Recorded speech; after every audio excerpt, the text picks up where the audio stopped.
Somos una red de profesionales con más de 100 años en Chile. Somos la suma del talento de miles de colaboradores en el mundo. Día a día construimos una ruta de valor, cimentada en la excelencia y centrada en las personas, generando confianza para hoy y mañana. Nos hacemos cargo de los grandes desafíos que se están produciendo en el mundo. Creemos en la palabra equipo, porque solo un trabajo colaborativo convierte los sueños en proyectos y los proyectos en realidad. ¿Estás listo para marcar una diferencia y crear valor para un mundo distinto? Nosotros sí. A diario nos conectamos a un universo ilimitado de contenidos. Podrías estar haciendo un match, viendo una serie, asistiendo a un encuentro digital del DF Live o leyendo sobre una nueva planta de hidrógeno verde. Como en la vida hay contenido para todo, también lo hay de negocios. DF Digital Premium. Contenidos de negocios para la vida de hoy. Suscríbete ahora y obtén acceso ilimitado a df.cl, DF+, Financial Times y mucho más. Diario Financiero. Las señales hay que leerlas. Muy buenos días. Espero que tengan una excelente jornada este día viernes. Bienvenidos a este segundo encuentro en nombre del Diario Financiero y de PwC. Les doy la más cordial bienvenida. El día de hoy me acompaña Cristian Delgado y Natalia Núñez, ambos gerentes y directora del área de TLS de PwC. Y el día de hoy hemos querido enfocarnos en dos temas. Hay uno que está publicitado como tal, que es, queremos ver un poco en términos conceptuales y en términos de detalle lo que corresponde al proceso de reorganización que hemos llamado fusiones hasta el día de hoy. Con Cristian hemos preparado la normativa conceptual para que seamos capaces de poder compartirla con ustedes y analizarla, pero en forma adicional hemos querido también incorporar un ejercicio para efecto de poder llevar a la práctica de qué forma podemos cuantificar los efectos de eventuales fusiones que pudiéramos tener en nuestro proceso laboral. Y en forma adicional, Natalia el día de hoy nos va a acompañar con algo que está relativamente reciente y que lo quisimos incorporar por la novedad que representa, que son los principios básicos que se incorporan en este pacto fiscal. Este pacto fiscal que ustedes han visto en la prensa, que el Ministerio de Hacienda ha publicitado, el presidente de la República también apareció publicitando este nuevo pacto o intención de promover una reforma tributaria. Hay que recordar que en el mes de marzo pasado se cayó la posibilidad o la idea a través de la Cámara de Diputados de legislar del anterior proyecto de reforma tributaria, ¿verdad? Y a partir de ahí se empezó la discusión a través del Ministerio de Hacienda con diferentes estamentos hasta llegar a este prospecto de ideal que tiene el gobierno respecto de llevar a cabo un proyecto de reforma tributaria. Si bien tenemos poca información aún, sí tenemos los principios básicos que se establecieron a través del Ministerio de Hacienda y que queremos compartir con ustedes en esta jornada para efectos de lo que el Ministerio pretende llevar a cabo en la discusión tanto parlamentaria como extraparlamentaria respecto de este proyecto de pacto fiscal que se llama, que es la futura eventual, ya me atrevo a decir eventual porque uno nunca sabe lo que puede pasar, reforma tributaria. Entonces eso también lo vamos a ver el día de hoy, así que los invito a quedarse hasta el final porque efectivamente Natalia nos va a compartir cuáles son estos 6 principales principios que el proyecto de pacto fiscal se incorporan a través de lo que nos ha compartido el Ministerio de Hacienda y a través de las diversas reuniones que hemos tenido hasta el día de hoy. En forma adicional, les pido que cualquier consulta que tengan, tanto en términos presenciales acá, como también en la gente que lo está viendo a través online, nos las hagan llegar a través de los medios pertinentes y nosotros las vamos resolviendo. Aprovechemos esta instancia para que no sea solo de exposición, sino que también sea una instancia en la cual nosotros seamos capaces de poder solucionar y abordar los temas que ustedes también consideren pertinentes respecto a los temas que estamos presentando. Así que los dejo en manos de Cristian Delgado a partir de hoy. Bienvenidos y muchas gracias por toda la atención que nos prestarán esta mañana.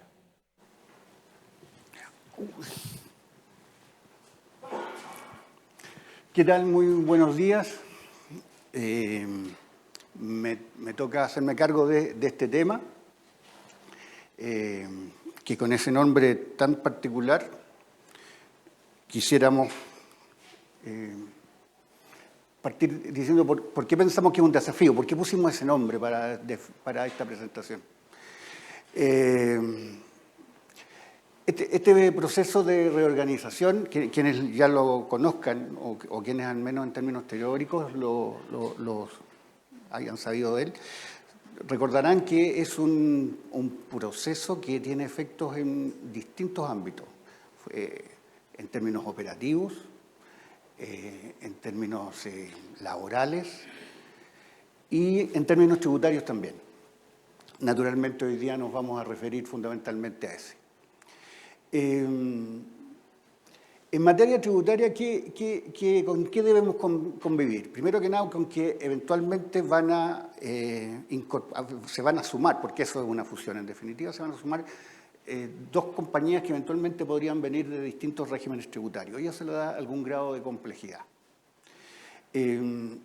Naturalmente hay un tema de números, o sea, de cálculos que es necesario hacer, y no solo es la suma línea a línea, digamos, ¿ya?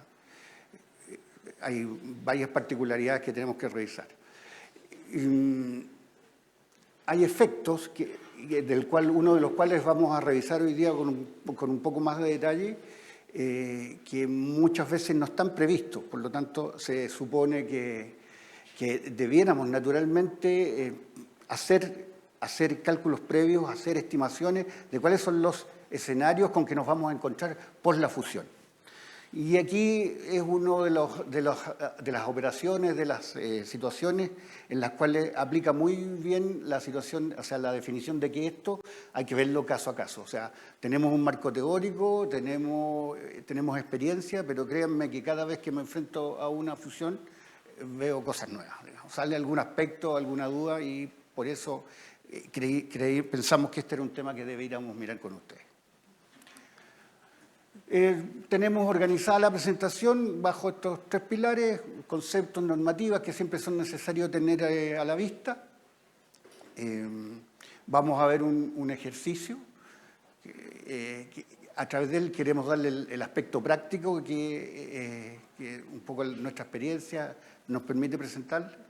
Y por último vamos a cerrar con comentarios en esta primera parte de esta presentación. Después vendrá lo que dice relación con la actualización periódica, que está muy sabrosa.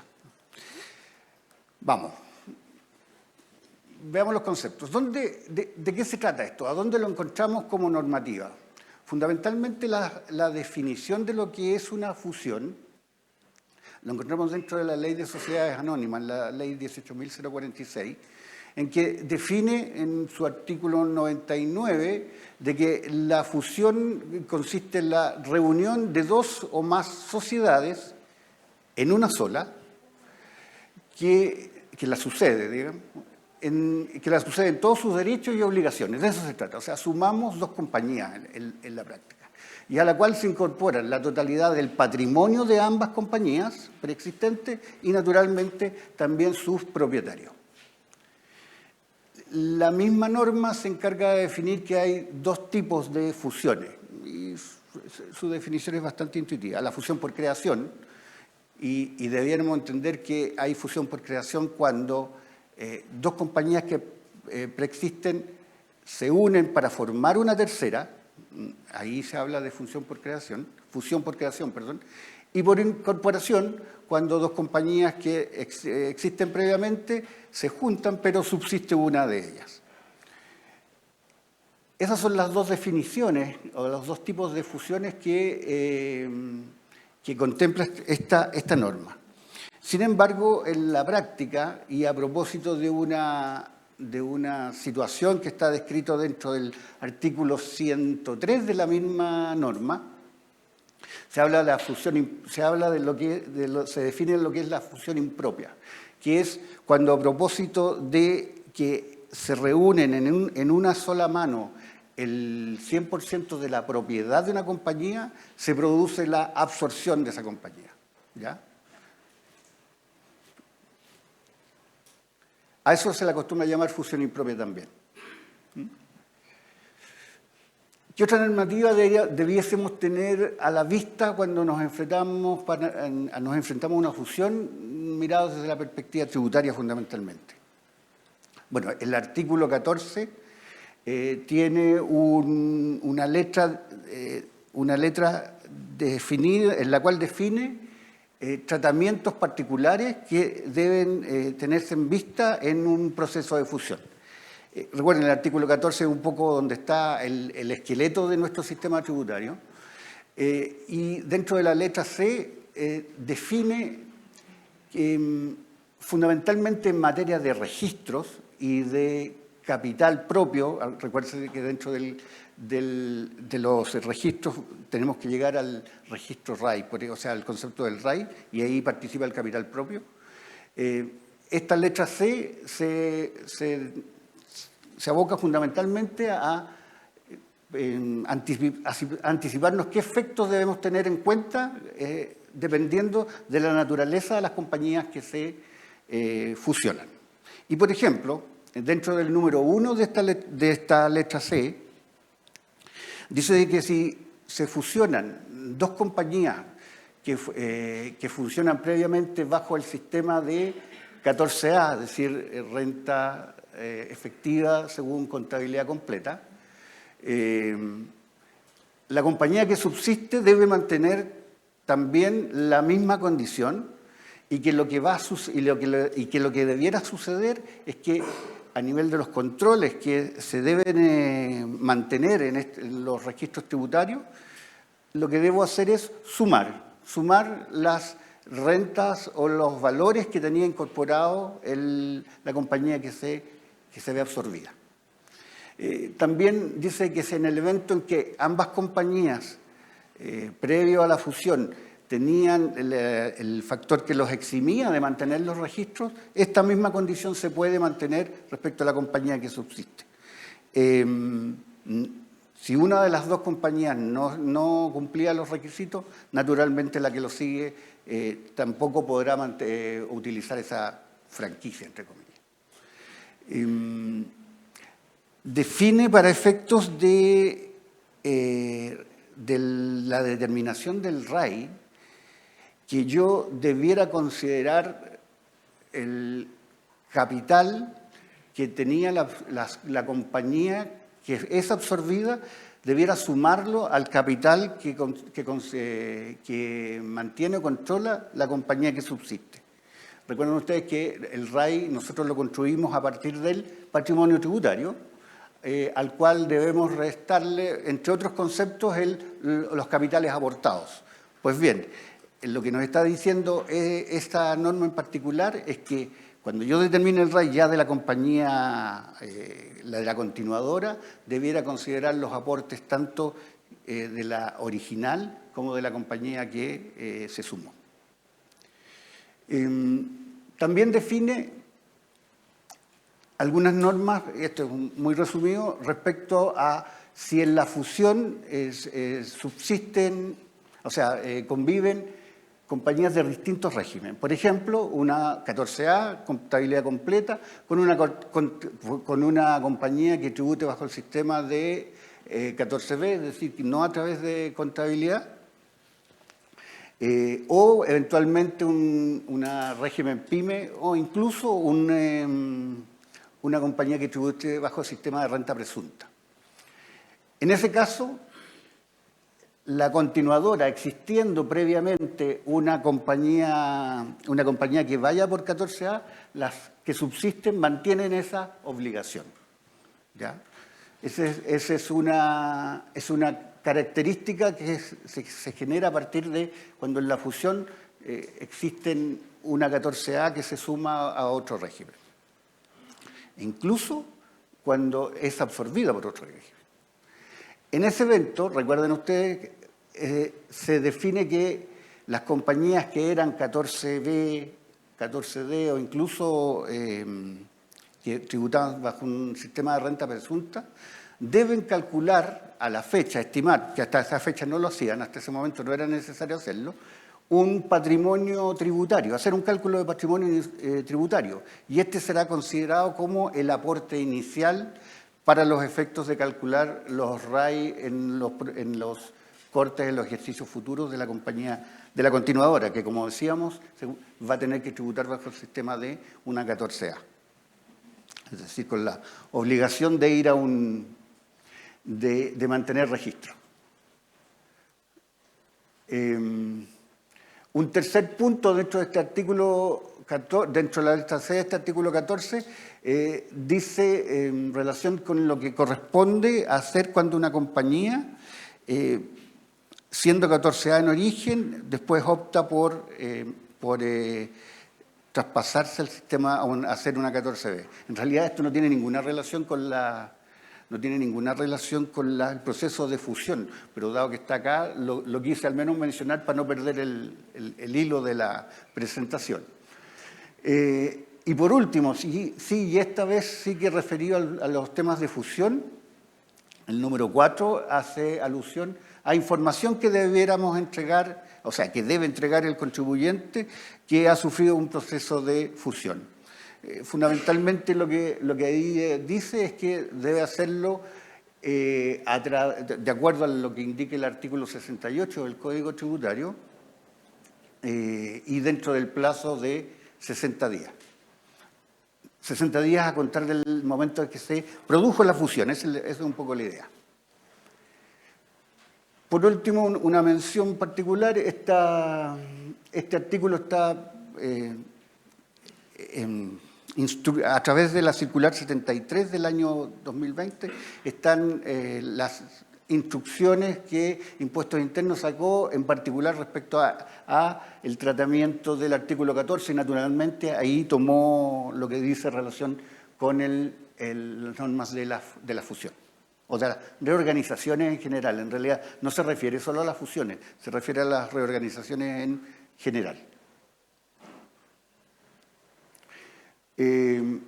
Otras normas que hay que tener presente cuando queremos referirnos a este sistema de reorganización es el artículo 15 de la Ley de la Renta, así como también el artículo 31, número 9 de la Ley de la Renta.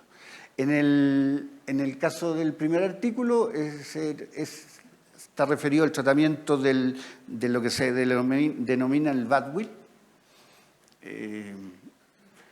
y la segunda norma está referido al tratamiento de lo que se denomina goodwill o menor valor de inversión. Ahí creo que hay un error en la denominación que puse en la lámina.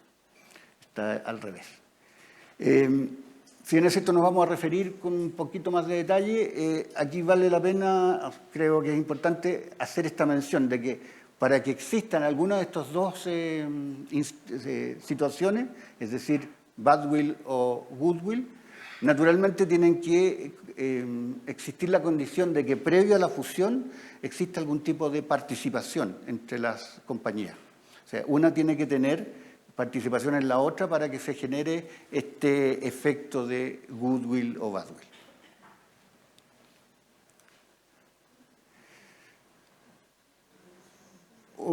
Miremos un poquito un proceso de fusión en términos de las etapas. Naturalmente esto parte por una implementación de tipo legal. Normalmente una fusión significa, por ejemplo, la decisión de los propietarios de efectuar la fusión, es decir, de juntarse con otra compañía.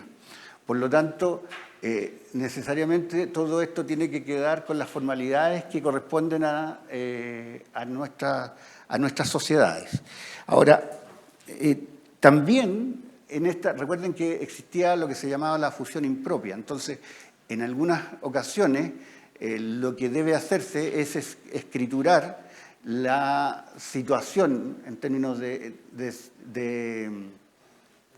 informar de que se produjo la situación que está descrito dentro del artículo 103. Es decir, que se reunió por un periodo superior a 10 días el 100% de la propiedad de una compañía en una sola mano. ¿Qué es lo que pasa cuando una compañía se hace dueño del 100%, recibe de alguna manera por adquisición, o sea, se hace dueño del 100% del capital de otra compañía?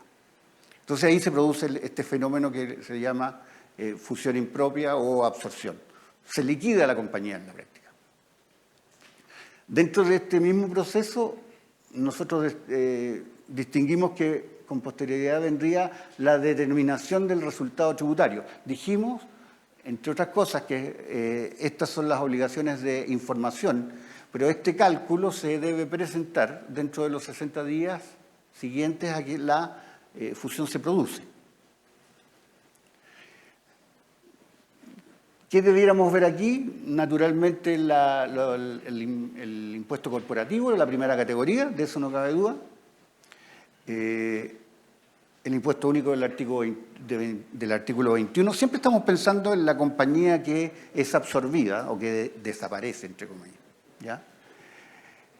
Y ya que hablamos de una compañía que desaparece o es absorbida como tal, ¿qué pasa con el artículo 38 bis? Recordemos, el artículo 38 bis está referido a la tributación que se produce respecto a los términos de giro. A los términos de giro de una compañía, el término de la vida de una compañía. Aplicará en este caso también, dado que esa compañía desaparece. La verdad que la misma ley se encarga de decir que no procede la aplicación del impuesto de término de giro, ¿ya? Por lo tanto, dentro de este proceso de determinación de determinaciones tributarias, naturalmente no vamos a encontrar este impuesto de término de giro. Y por último, en esta suerte de proceso que nosotros planteamos, está todo lo que dice relación con los registros tributarios que debemos preparar, un poco de acuerdo a lo que vimos anteriormente, que está incluido dentro del artículo 14. Diga. Si tuviéramos que hacer un resumen, uno debería pensar que dentro de un proceso de fusión propiamente tal, con lo primero que nos vamos a encontrar es que al momento de la fusión, la sociedad que desaparece, la sociedad que es fusionada, independiente del periodo del año en que estemos, vamos a tener que determinar una renta líquida imponible, que es la renta líquida imponible con la cual vamos a presentar el término de giro de esa sociedad. Si estamos en el pleno mes de agosto y ahora al 30 de agosto, ¿no? O 31, San Ramón, que se nos produce la fusión, la empresa que desaparece tiene que determinar su balance y sobre ese balance determinado determinar la renta líquida disponible y con eso tiene un plazo de 60 días para ir a presentar ese formulario, el cual va a ser el pago del impuesto correspondiente. Obviamente asumiendo que tiene una base tributable positiva. Vamos a ver a continuación qué sucedería si es que tiene una base tributable negativa, que podría ser el caso, que tiene una pérdida tributaria el 31 de agosto, como el ejemplo que estoy poniendo en este instante. Pero a continuación, este es el proceso al cual se refiere Cristian, es decir, determinar una renta líquida imponible. Aparte de determinar la renta líquida imponible que tengo que ir a presentar al Servicio de Impuestos Internos dentro del plazo legal establecido, que son los 60 días, debo determinar el registro de renta empresarial de la sociedad que desaparece. Y eso, producto de que, como decía anteriormente Cristian, ese registro va a ser el que se une, el que se adiciona a la sociedad que absorbe, en definitiva. Es decir, en este proceso hay a lo menos dos compañías, ¿verdad? Una que absorbe y una que es absorbida. La absorbida tiene que determinar su balance y declaración de impuestos de término de giro. Y la que absorbe recibe el registro de renta empresarial de la sociedad absorbida. Y ahí vamos a ver ahora a continuación las características de ese registro que es recibido por la sociedad que absorbe respecto de la sociedad que puso término de giro. Entonces parece que es un proceso, pero este proceso lo que no podemos olvidar y lo que queremos recalcar es, ok, si tengo una fusión, perfecto. En una fusión participan más de una compañía, ¿verdad? Participa la sociedad que absorbe y la sociedad absorbida. La sociedad absorbida, entonces el tips es, tengo que no olvidar que tengo que determinar mi impuesto de primera categoría a la fecha de la fusión. Y adicionalmente tengo que no olvidar que tengo que presentar ese formulario ante el Servicio de Impuesto Interno. Es decir, no tengo que esperar hasta abril del año siguiente, tengo que presentarlo ahora. Muchas veces nos encontramos con situaciones en clientes en los cuales se produjo la absorción, pero la verdad es que el cliente no preparó el balance, no preparó la declaración y mucho menos la presentó, porque no la tenía presentada. ¿Qué es lo que sucede en ese caso? La verdad es que tampoco vienen las penas del infierno, sino que viene una sanción administrativa por no presentar oportunamente la información de declaración. Ahora, se podría dar el caso de que esa declaración de la sociedad que se disuelve tenía impuesto por pagar. Y ahí son aplicables las multas, reajustes, intereses por no haber pagado oportunamente ese tributo. Pero muchas veces nos encontramos con situación de pérdida de la sociedad absorbida, entonces el cliente la verdad es que hasta se olvida de presentar todo. Bueno, tampoco son las penas del infierno, como les digo, en ese caso en particular, pero sí hay una multa administrativa por no haberle presentado oportunamente. Sugerencia, tengo fusión. Lo primero que tengo que acordarme respecto del proceso de fusión es que la sociedad absorbida tiene que presentar este formulario correspondiente. ¿Fusión impropia en una SPA? ¿Hay que forzarla o un paquete de votación por ciento y la acción las toma una compañía? Así es.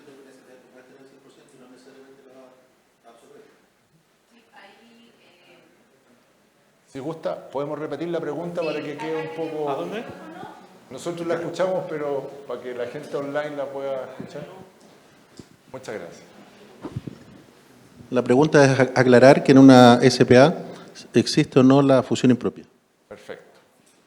En la práctica, el Servicio de Impuestos Internos la ha aceptado. Hay una discusión jurídica que uno podría entrar a detallar, pero en definitiva lo que ha hecho es que cuando los estatutos de una SPA dice que se disuelve por tener solo un accionista, entonces al comprar todas las acciones y tener un solo accionista por los estatutos de la sociedad, entonces se disuelve y pasan los mismos efectos de una fusión impropia. Pero lo detectaste ahí súper bien, o sea, tiene que haber esa referencia estatutaria porque de otra forma el comprar el 100% de una SPA automáticamente no genera la fusión impropia. En los hechos, con esa particularidad estatutaria, el Servicio de Impuestos Internos no ha permitido que se produzcan los efectos de la fusión propiamente tal. Gracias por la pregunta. Ahí me sentí más cómodo. Me gusta que me pregunten, así que pregunten, aprovechen, por favor.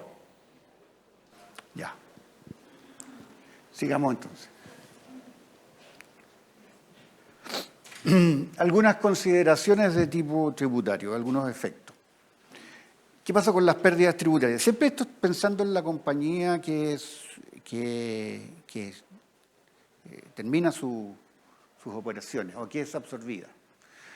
Naturalmente decíamos que una de las obligaciones que tiene que cumplir una compañía que desaparece es calcular sus impuestos. Ese impuesto puede ser pérdida, naturalmente. Así como podría también ser utilidad y tendrá que pagarlo. Pero ¿qué sucede con esa pérdida? ¿Podremos seguirla utilizando? En definitiva, esa es la pregunta. ¿Podemos traspasarla?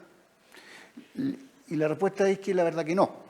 La pérdida tributaria, al igual que muchos otros créditos, se entiende que son de uso exclusivo por el contribuyente que la generó. Entonces, en este caso, si una compañía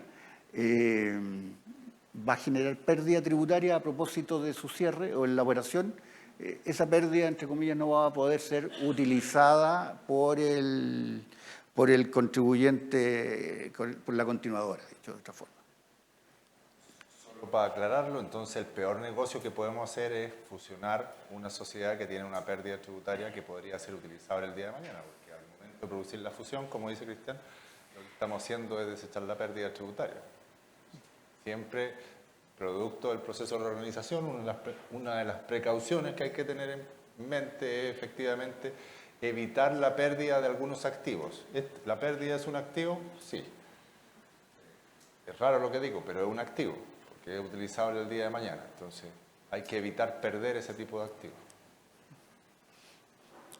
Y es tan activo que incluso genera impuestos diferidos, digamos, recordaremos.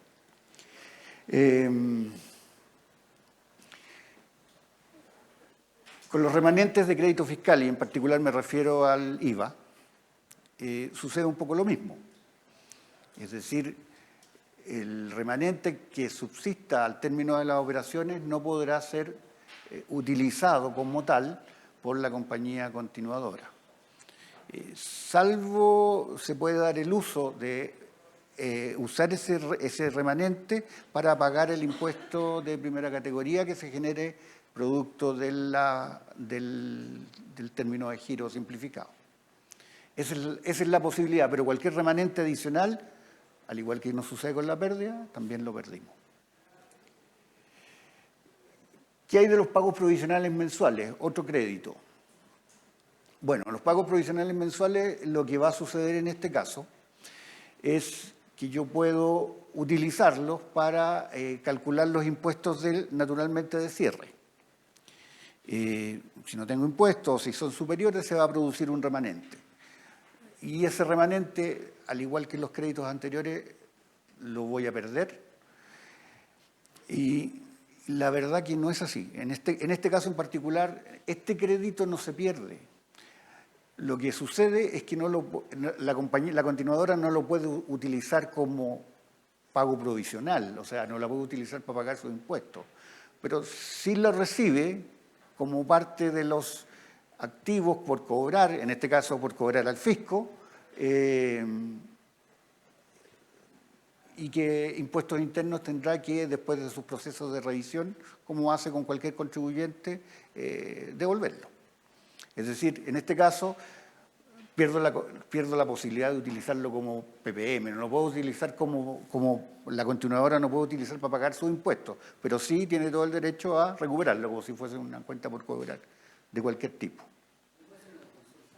Le escucho.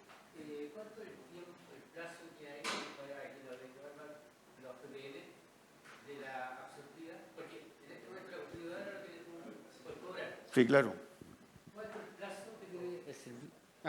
¿Cuánto es el plazo que tiene el servicio para devolver eso? Los plazos propios de revisión, entendería yo. No, pero ¿y si ya la aceptó? Ya está aceptado la revisión y el servicio dijo, ok, existe la fusión. Pero ese crédito, ¿cuándo nos van a devolver? ¿Cuánto es el plazo que tiene el servicio para devolvernos? Ya está aprobada la fusión. En términos generales, la experiencia que nosotros hemos tenido que en estricto rigor uno debería pensar que dependiendo del monto pasa a que sea aprobado por la Contraloría o no. Si son montos importantes, pasan a esa aprobación y esa aprobación tomará un mes, debería tomar un mes.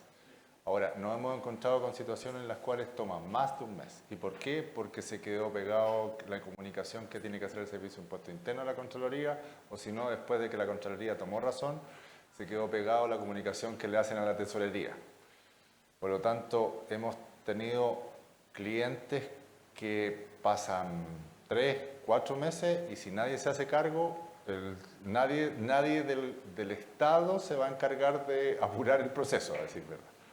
En estricto rigor uno debería pensar que en términos generales, una vez que está aprobado, uno debería contar que entre un mes y medio ya los montos, si es que son relevantes, es decir, pasaron por Contraloría, deberían estar en poder del contribuyente.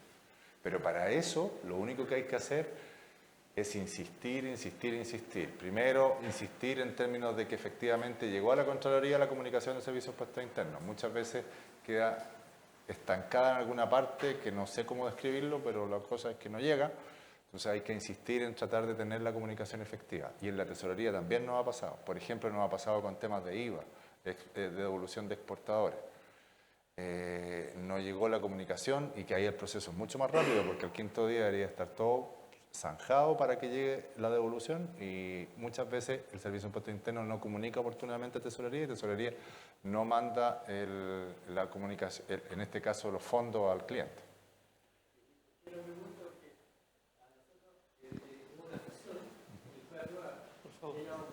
Sí, llevamos más de 4 meses, más o menos, desde que dijeron que no iban a devolver y todavía nada. Por eso, ¿la forma de insistir entonces es ante el servicio o la tesorería? Lo primero es saber dónde está estancado. Pero si han pasado 4 meses, no es normal. Es decir, es claramente que en alguna parte, si es que ya fue aprobado por el fiscalizador de servicios de impuestos internos y han pasado 4 meses, es que en alguna parte, discúlpenme los chilenos, pero se quedó pegado. Entonces lo que tienen que verificar es en qué parte está pegado, porque si no, esto es como un flipper. Uno va a tesorería y tesorería lo mandan para otro lado, entonces la pelota al flipper. Entonces usted tiene que verificar dónde está estancado, partiendo por el servicio de impuestos internos. Entonces lo que tiene que verificar es con qué formato se comunicó, si es que pasó por tesorería directamente o por Contraloría, con qué formato se comunicó la devolución pertinente. Y a esa hacerle seguimiento para saber quién lo tiene estancado. Y sobre eso, como les digo, en la práctica, a nosotros, ¿qué es lo que nos resulta? Ser, como se dice en buen chileno, ladilla. Lo que hay que hacer es estar metido en primero con el fiscalizador, cuándo lo enviaste, dónde lo enviaste, cómo lo enviaste. Y una vez que usted tiene el cómo lo enviaste, dónde lo enviaste, a dónde lo enviaste, en base a eso hacer seguimiento. ¿Quién lo recibió? ¿Por qué lo tenéis parado? ¿Por qué lo tenéis detenido? Nadie, lamentablemente en este caso, nadie va a hacer la pega por uno. Así que lo invito a que vayan, lamentablemente.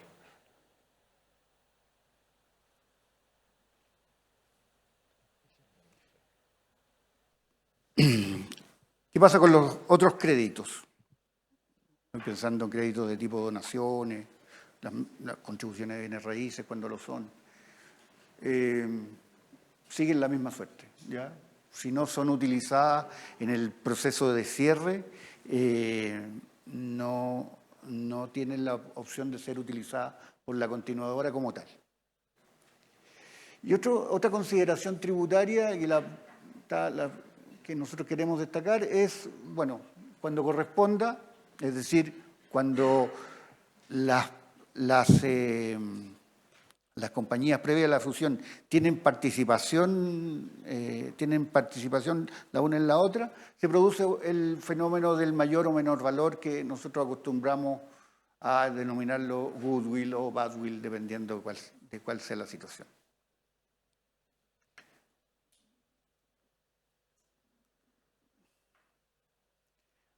Refirámonos un poquito a... Sí.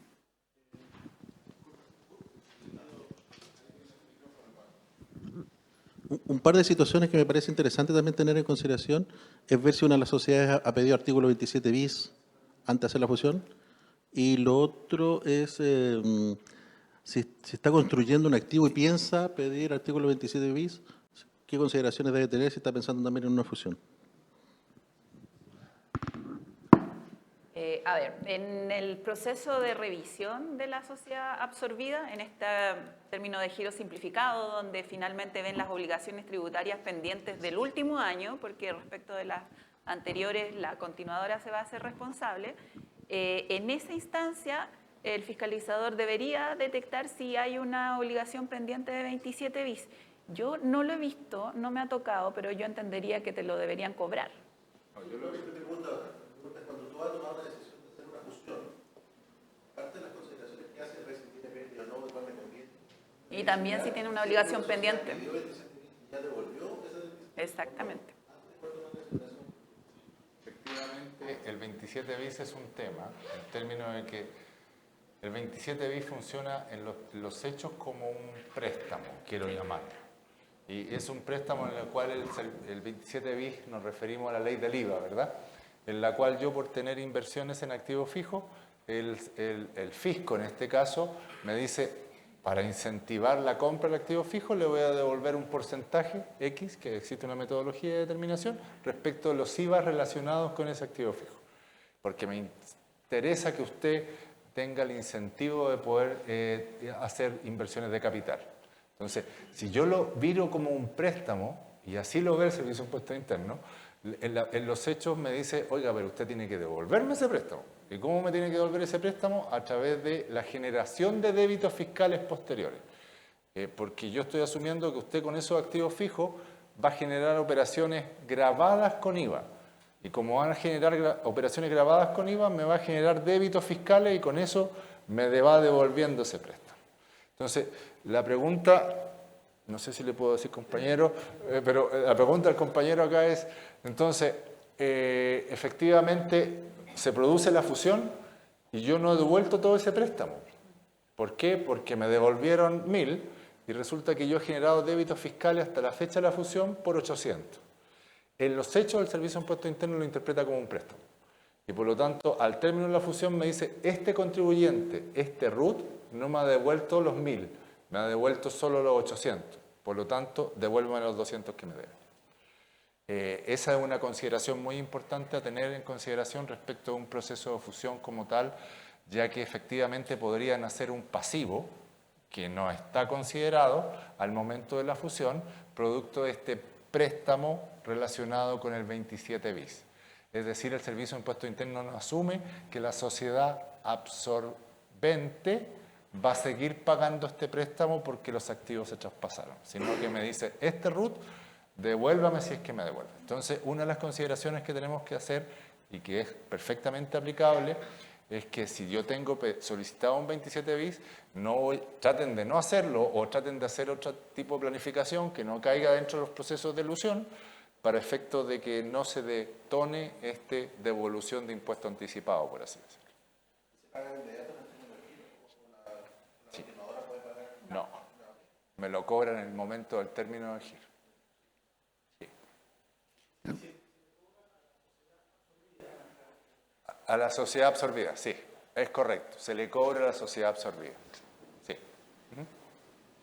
En la práctica sigue un poco la suerte del crédito fiscal, porque si no hubiese sido devuelto a través de la mecánica el 27 bis, estaría ahí imposado como crédito fiscal. Y ya vimos que no podría haberlo utilizado. ¿Sí? ¿Me permite el micrófono? Si estás construyendo un proyecto y la que está construyendo, antes o después de que empiece a operar, la fusiona a otra compañía, ¿pierde o no el derecho a hacer depreciación acelerada? ¿Se entendió la pregunta? Sí. No, yo pensaría que sí, que se pierde. La depreciación acelerada, el servicio lo ve como un beneficio bien estricto, en definitiva. Entonces pierden el carácter de nuevos esos bienes. Sí. Así es. Ok, vamos a referirnos al... Cristina, solo un segundito. Sí, enlazándolo con lo anterior, internamente recibimos una respuesta una pregunta de qué pasa con las empresas que están siendo absorbidas, pero están en un proceso de fiscalización. ¿Ya? Si uno pensara en un término de giro completo, en la vida real no te postergan el término de giro hasta que se termina esa fiscalización. Un poco el Servicio de Impuestos Internos se disocia ahí y dice, bueno, el área de fiscalización tiene que terminar esto para que yo, área de asistencia al contribuyente, pueda pronunciarme por el término de giro. ¿Ya? En los hechos es bien complejo porque en estricto rigor la ley no distingue y debería uno pensar que todo el término de giro debería incluir incluso la fiscalización de un proceso cualquiera de revisión pendiente. Ahora, en el caso de las fusiones es un poquito más simple porque, como les decía, se llama este proceso término de giro simplificado, ¿cierto? Entonces, la empresa absorbida es solo revisada en lo que respecta al último año, básicamente. Y luego todo lo que está pendiente de otros años lo toma la absorbida. Por lo tanto, la fiscalización puede ser continuada por la empresa absorbida. Incluso está provisto en la ley ahora, antes no estaba tan regulado, pero ahora ya está provisto, que si la absorbida está en una jurisdicción distinta, entonces la jurisdicción del absorbente puede continuar esa fiscalización, lo que en la práctica lo dificulta, pero podría incluso seguir.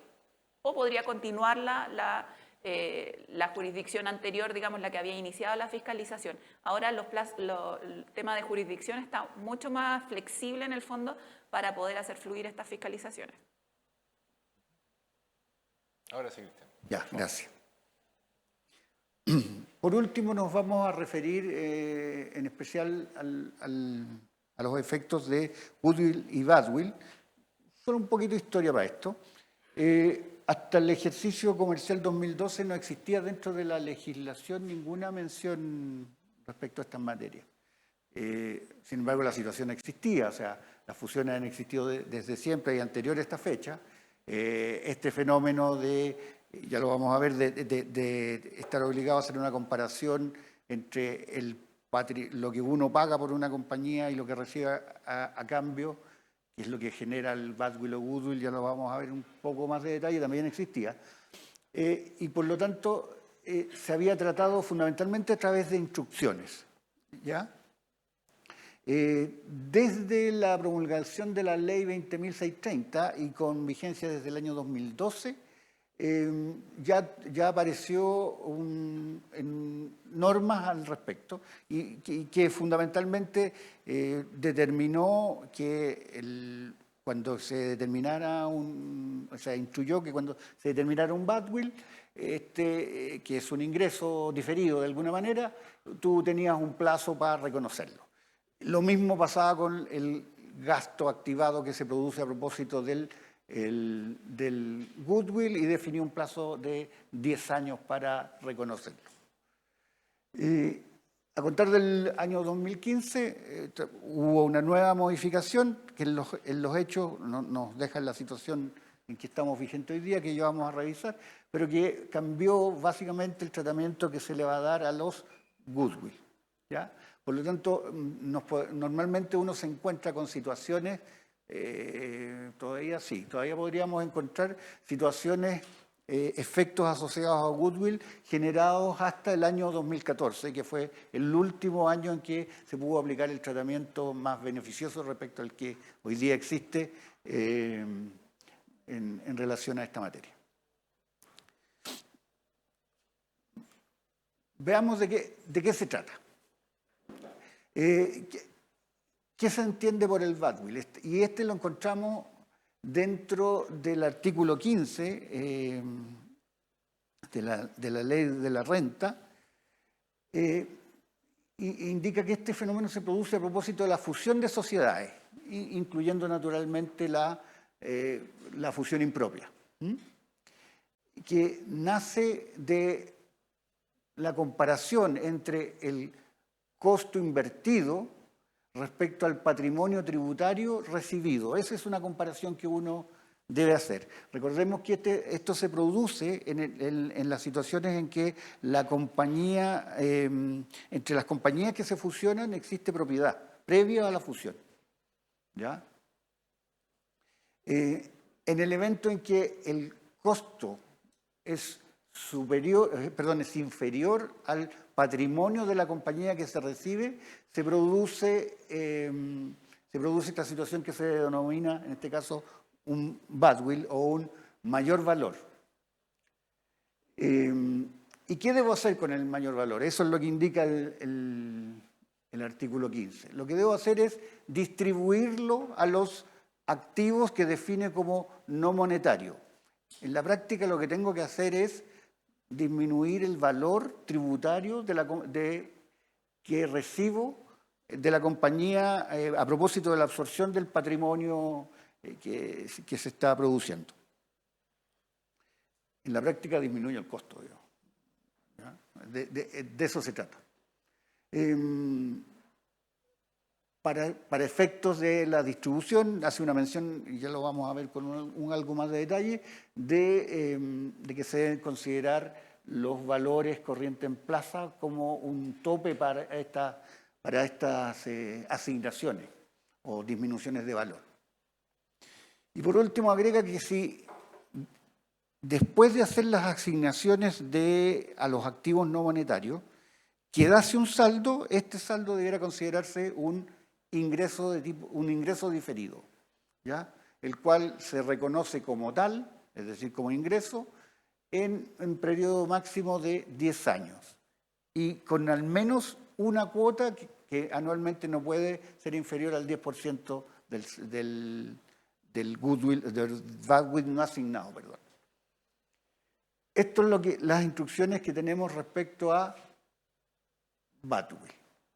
Veamos ahora 31 número 9 dentro de los gastos activados. ¿qué nos dice respecto al goodwill? Hay varios elementos en común y ya los vamos a revisar como tal.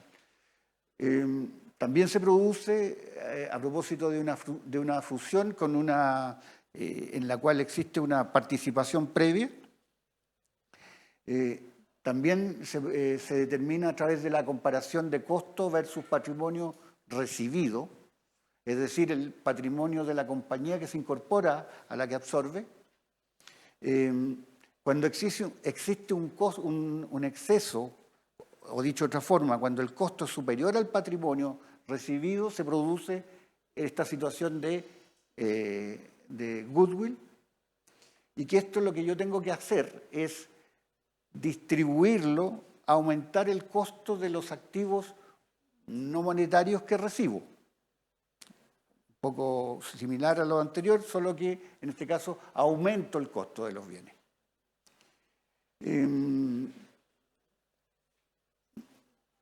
De igual forma, si existe un saldo que no alcanza a ser asignado, aquí este se transforma en un activo intangible, ¿ya? Que solamente, y como tal es no amortizable, salvo el reconocimiento como tal, o sea, como gasto al término de giro de la compañía. No hay otra opción. Yo hice un comentario respecto a que había un tratamiento más beneficioso en la normativa anterior, por cuanto este intangible yo lo podía reconocer como gasto en un periodo de hasta 6 ejercicios. ¿Ya? Hoy día ya te lo impide. Entonces, veamos algunos elementos en común entre el badwill y el goodwill. Naturalmente, siempre estamos midiendo el costo de la inversión en la compañía que es absorbida. ¿Y qué costo? Bueno, el costo tributario, que no es más que el valor actualizado al inicio del ejercicio, más los aportes recibidos desde esa fecha, o sea, desde el inicio del ejercicio hasta la fecha que se produce la fusión. En la práctica no hay actualizaciones dentro del ejercicio de la fusión. En definitiva, nos quedamos con el costo histórico hasta el 31 de diciembre del año anterior, más los aportes del ejercicio. Que tenemos que considerar el patrimonio tributario que es absorbido, ¿ya? Y aquí hay que considerar que hay que ver solamente en el evento de la existencia de un patrimonio positivo. Si bien es cierto, no hay una disposición en la misma ley, sí hay instrucciones de impuestos internos, en términos de que en una situación de fusión, un patrimonio negativo recibido, para los efectos de este cálculo, debiera ser considerado con valor cero, ¿ya? El otro elemento que debo considerar son los activos no monetarios. ¿Y qué debiéramos entender por él? La definición que nos entregan las instrucciones es que son aquellos activos que se protegen de alguna forma se protegen de la inflación. Y los ejemplos tradicionales son la existencia, los activos fijos, algún tipo de cuentas que son reajustables. Se entiende, lo he dado como un ejemplo de partidas que se autoprotegen de la inflación. Y por lo tanto, debiera considerarlo como un activo no monetario y susceptible de recibir badwill o goodwill. Y el valor corriente en plaza, que es otro elemento en común, respecto al cual existe un poco la facultad de tasación del Servicio de Impuestos Internos. En algún momento uno deberá hacer un cálculo y va a tomar un valor que va a definir como corriente en plaza. Ese valor, de alguna manera, es factible de cuestionar por impuestos internos. A eso me refiero. Veamos con algunos números esta situación. Como un pequeño resumen de este tema de badwill y goodwill, que la verdad es que, como decía Cristian, es algo no nuevo. Lo nuevo es que, entre comillas, es que está en la ley, pero esto es algo que el Servicio de Impuestos Internos ha venido reconociendo a través de jurisprudencia por muchos años. De hecho, desde que yo tengo recuerdo, y que son muchos años, porque ya me queda muy poco para retirarme, ya el Servicio de Impuestos Internos lo reconocía a través de jurisprudencia. Entonces, no es un tema nuevo como concepto. Pero si uno tuviera que hacer un... ¿A qué se refiere el badwill y el goodwill? Que ya son nombres como medio rebuscados. El badwill, el goodwill, de malo me suena, pero es todo al revés. Pero formémonos una idea de, oye, si yo compro un Mercedes-Benz que está tasado en 100 millones de pesos y me encuentro que lo compro a 10 millones de pesos. Es decir, yo tengo una inversión de 10 millones por algo que vale 100. ¿Gané o perdí? Parece que estoy ganando.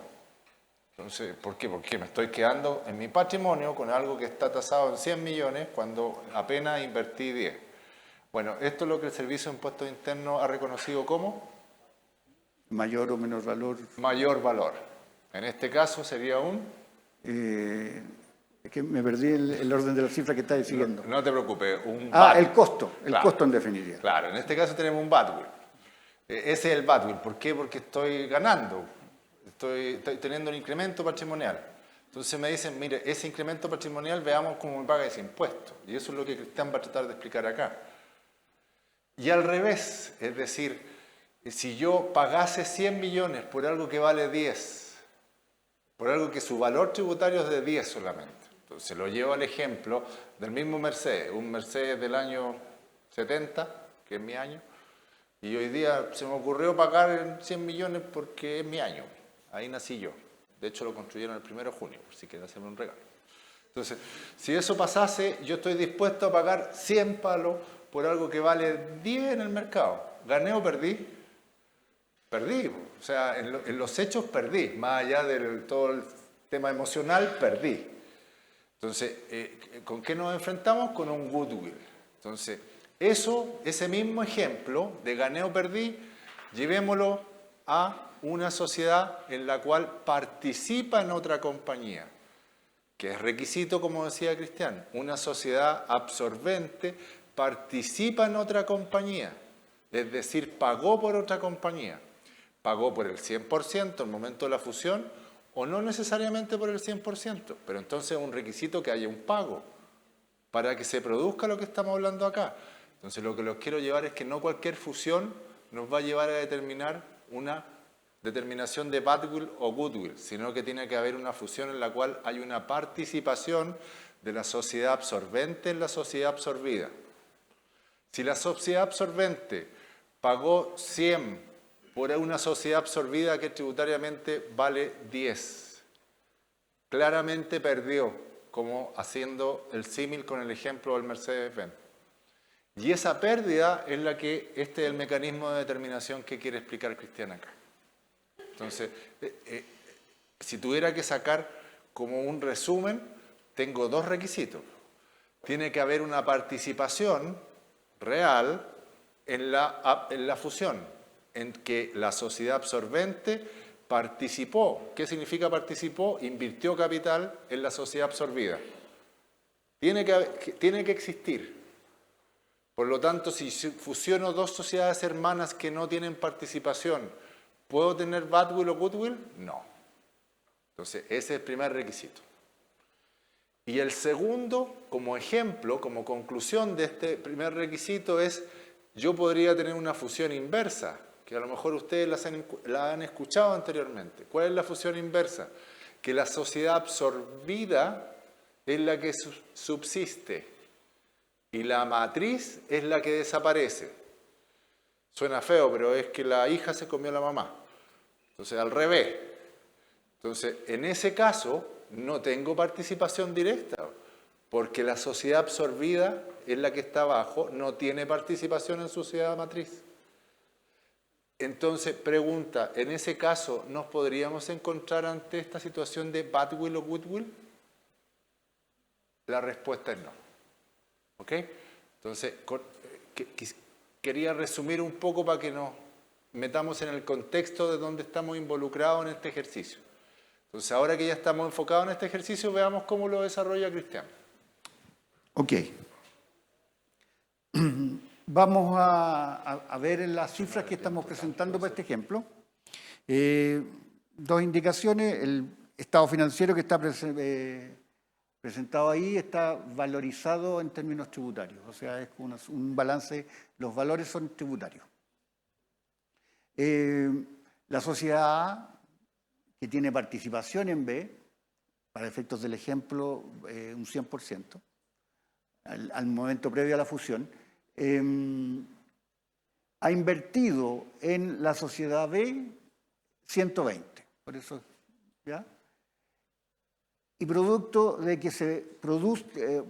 esta fusión, lo que se está trayendo es 103. ¿Ok? 120 es lo invertido, eso es el costo invertido, ¿y qué es lo que está recibiendo a cambio? 103. Entonces, ¿qué nos encontraríamos acá? A propósito de la comparación de estos dos elementos, costo invertido versus patrimonio recibido, tenemos la situación que se le denomina goodwill o menor valor.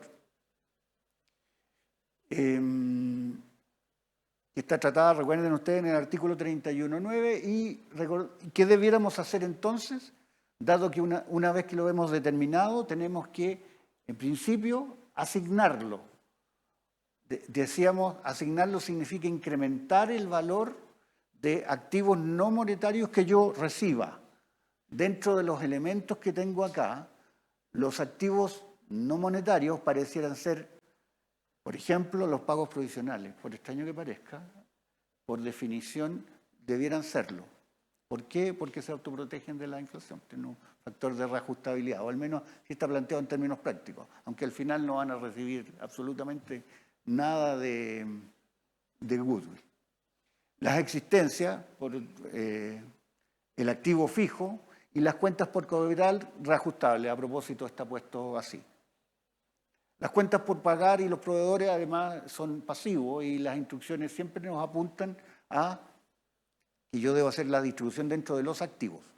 La caja, los activos líquidos naturalmente no son un activo no monetario, ¿ya? Por lo tanto, la distribución, en este caso, yo debiera hacerla en los activos no monetarios, que para estos efectos son esos ítems. Entonces, solamente para recordar, lo que yo voy a hacer ahora es, dado que determiné ya un goodwill, lo tengo que distribuir en los activos no monetarios. Lo tengo que distribuir con un tope, eso sí, considerando el valor de mercado de los mismos, o el valor corriente en plaza, se refiere la norma. Entonces, para los efectos de mi ejemplo, las existencias que en mis registros tributarios valen 35, de acuerdo al valor de mercado que la compañía está considerando, en este caso vale 45. Lo mismo sucede con los otros elementos que yo estoy considerando como activos no monetarios, con lo cual llego a que el total de esos activos no monetarios son 120. Y respecto de ellos tengo que determinar si puedo o no puedo asignarle goodwill. ¿Cuál es la definición que yo tengo? Por ejemplo, las existencias, si tributariamente valen 35 y a nivel de mercado valen 45, tengo espacio para llevar el valor ajustado hasta 45. Eso significa, ¿ya? ¿Qué sucede en el caso particular del activo fijo? En el activo fijo no tengo esa posibilidad. ¿Por qué? Porque en este caso el activo fijo tributariamente vale más de lo que es el mercado. Por tanto, no tengo la posibilidad de asignarle a este rubro goodwill. Dijimos que los PPM en definitiva no tienen sentido porque el valor corriente en plaza es exactamente el mismo. Digamos. No hay una diferencia posible en ese caso. En el caso de las cuentas por cobrar reajustables, sí podría darse una situación de de que exista un valor distinto. En este caso es superior lo que yo puedo obtener por él en el mercado, entre comillas. Por lo tanto, lo que yo puedo hacer aquí es que puedo llevar este valor desde 10 hasta 12, en la medida que la asignación me lo permita. Entonces, ¿qué es lo que debo hacer? ¿Qué me dicen las instrucciones en definitiva?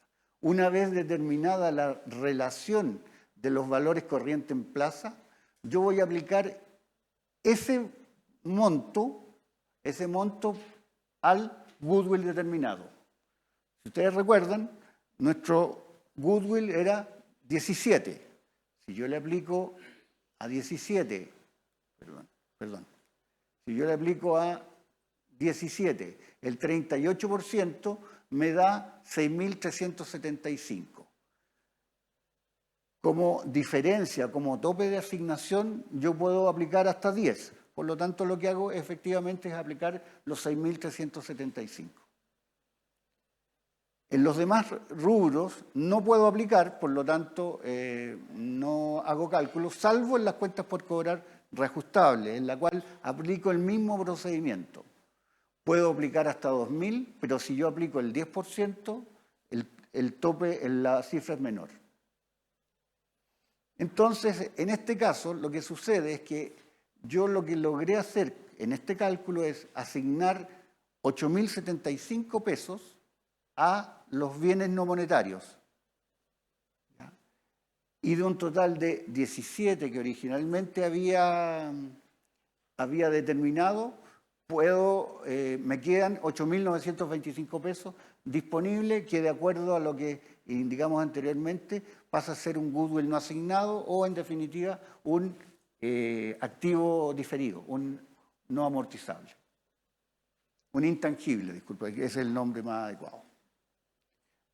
Veamos qué pasaría entonces con nuestros estados financieros, esta vez ya fusionados. Producto de la asignación de goodwill, me perdí. No, esto está malo. Esto está malo. No. Chuta. Aquí, no. Ups. No, me falta. No, hay un error, perdón. Bueno, voy a tener que explicarlo solo con el badwill, porque el fenómeno falló. No sé, algo falló. Un error cometí ahí. Veamos, tenemos que ver la situación ahora del badwill, vamos a tener que hacerla asimilarla conceptualmente. Va a pasar exactamente lo mismo aquí en este caso, solo que dos compañías que se absorben, una sociedad A absorbe a la sociedad B, la inversión que la sociedad A tiene en B es de 120, es decir, exactamente el mismo valor que tenía en el caso anterior. La diferencia la tenemos que en este caso, la sociedad B, el patrimonio de la sociedad B es 148.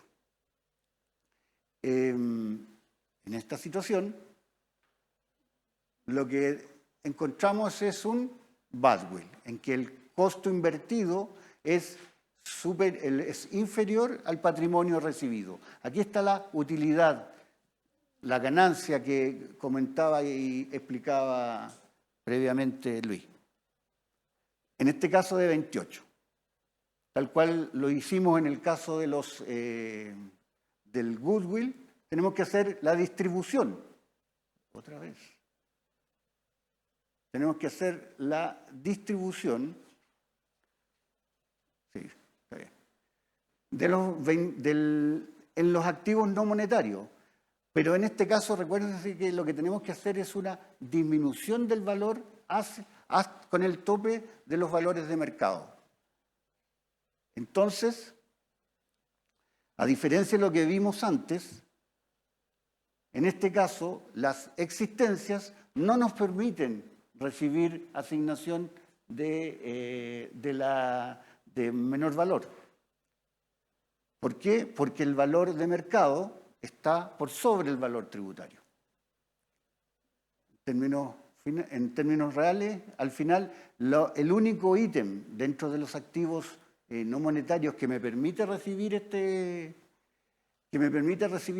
la asignación de esta diferencia es solo el activo fijo, dado que el valor de mercado está por bajo el valor tributario y eso hacia allá apunta la asignación del goodwill, del badwill en este caso.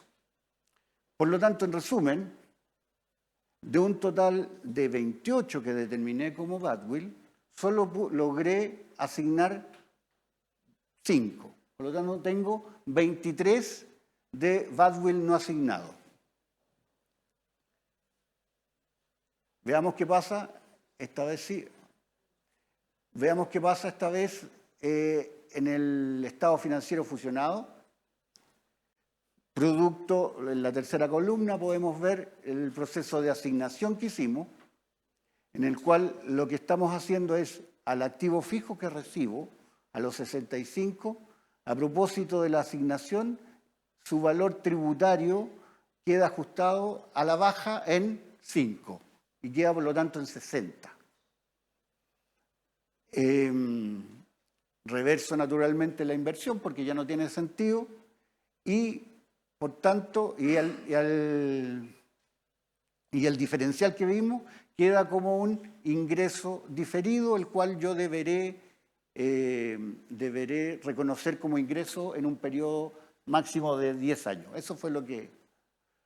Si ustedes se fijan, al mirar la sociedad, el patrimonio de la sociedad A y la sociedad B, no hubo variación.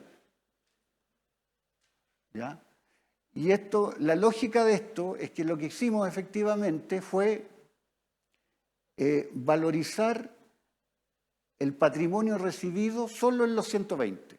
Es por ese motivo que el balance final queda con el mismo patrimonio que el que tenía originalmente la sociedad que absorbe.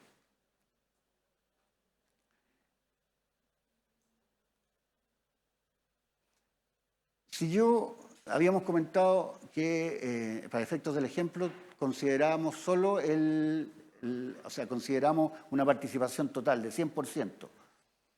En el evento que yo tenga una participación menor a 100%, para estos efectos un 90%, ¿cuáles son los efectos que se va a producir?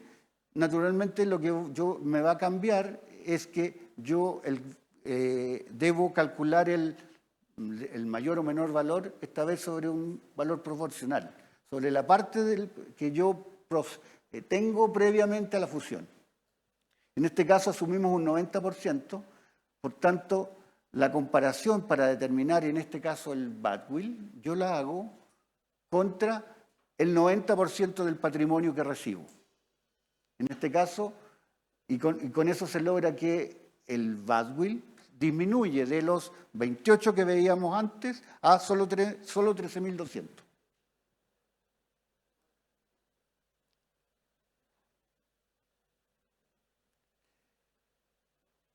Una vez que hacemos ya las asignaciones, y aquí me paso directamente ya al balance fusionado, lo que sucede en este caso es que al hacer la comparación entre el balance inicial y el balance final, una vez fusionado, a diferencia de lo que teníamos previamente, hubo un incremento en el patrimonio esta vez fusionado. ¿Y por qué? Y este incremento, es de 14.800, se puede ver en la comparación. ¿Y esto a qué se debe? A que hay una parte de lo que yo recibí que efectivamente termina siendo un incremento patrimonial, producto que yo ajusté solo el 90% a los 120 que yo originalmente puse.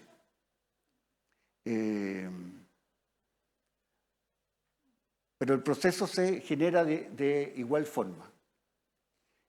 A efectos de las láminas definitivas que ustedes reciben, vamos naturalmente a hacer la corrección del cuadro que corresponda. Lo que me interesaba era mostrar el procedimiento. Esto en términos de los números. Solo un pequeño resumen para efectos de término. Bueno, en este proceso de reorganización, este ejemplo de proceso de reorganización, decíamos nosotros que tiene efectos en muchos ámbitos, entre ellos el tributario. Por lo tanto, nuestra, entre comillas, conclusión o sugerencia es que, dada la existencia de estos efectos, muchas veces no deseados, siempre pasa por sugerir hacer una evaluación previa de los escenarios que se van a producir a propósito de una fusión. Esa es nuestra presentación.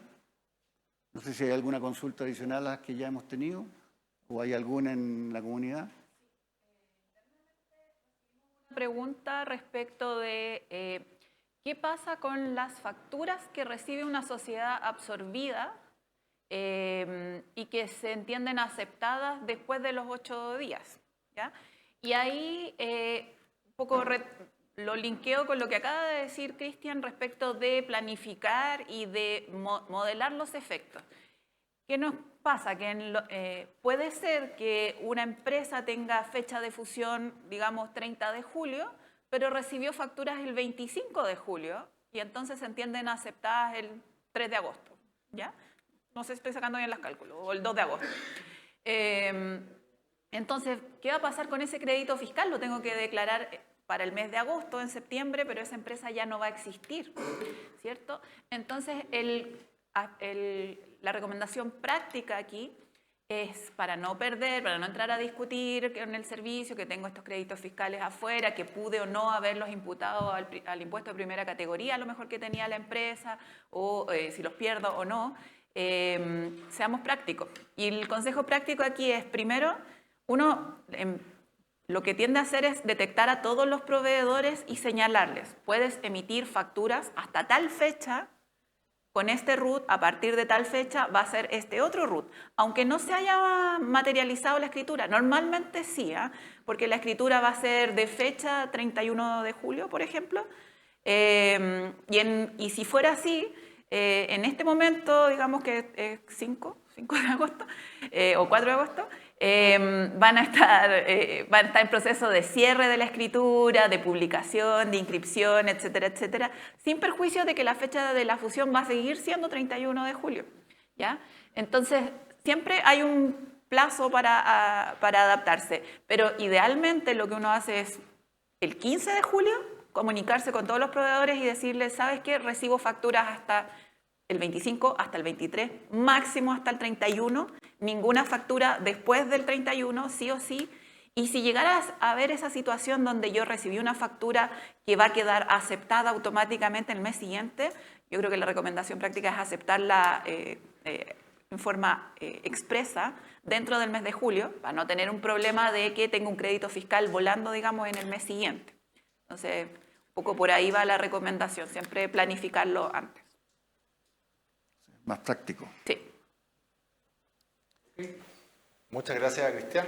Y ahora vamos a pasar al tema que les propuse al inicio, que dice relación con este pacto fiscal. Ya el nombre me suena a pacto, así que para eso trajimos una abogada para que veamos cuál es el pacto que nos propone el Ministerio de Hacienda. Sí. Bueno, en el tiempo que nos queda, la idea es revisar brevemente estos 3 temas, el pacto fiscal, convenio para evitar la doble tributación con Estados Unidos, que fue recientemente aprobado por el Congreso de Estados Unidos, y algunos pronunciamientos del servicio que puedan ser relevantes, si es que alcanzamos. Bueno, como decía Luis, el gobierno está planteando este nuevo pacto fiscal. ¿Y por qué no le llaman reforma tributaria? Justamente porque están buscando que, tanto en el periodo previo a esta presentación como en el periodo posterior, hayan discusiones, hayan conversaciones con todos los actores políticos relevantes, con la industria, con las pymes, con la DECON, con el Servicio de Impuestos Internos, etcétera, y que todos participen de un acuerdo, ¿ya? Y en ese sentido, lo que propone este pacto fiscal son 6 componentes dentro de los cuales hay obligaciones o compromisos a los que llega el gobierno. Entonces, no todos son cambios tributarios, sino que también hay compromisos del gobierno de que esta reforma tributaria se va a enfocar y va a tener como contrapartida ciertos aspectos que vamos a comentar aquí. Entonces, lo primero que proponen son principios para un sistema tributario moderno en Chile. ¿Ya? Y vamos a ver que proponen varios principios, algunos bastante novedosos, otros reafirmando un poco lo que ha sido la historia de nuestro sistema tributario. Necesidades y prioridades de gasto. Entonces aquí ya está el compromiso de que, ojo, vamos a hacer modificaciones, pero el resultado de esas modificaciones se van a enfocar en estos ítems de gasto que está mencionando el gobierno. Luego, como tercer componente, son compromisos de reforma para fortalecer la transparencia, eficiencia y calidad del servicio del Estado. O sea, se está comprometiendo que la administración del Estado va a tener también modificaciones en el sentido de hacerlo más eficiente, más transparente, y justamente en el contexto actual, en julio, han habido muchas noticias respecto de este punto, entonces también es un foco necesario. En el punto 4 se refiere al impulso al crecimiento a través de la inversión, productividad y formalización de la economía. Aquí está diciendo, bueno, vamos a poner impulso a que la misma economía se autosustente y crezca, ¿cierto? Y en ciertos focos que son interesantes que vamos a ver, como el tema del hidrógeno, del litio, de las energías renovables, etc.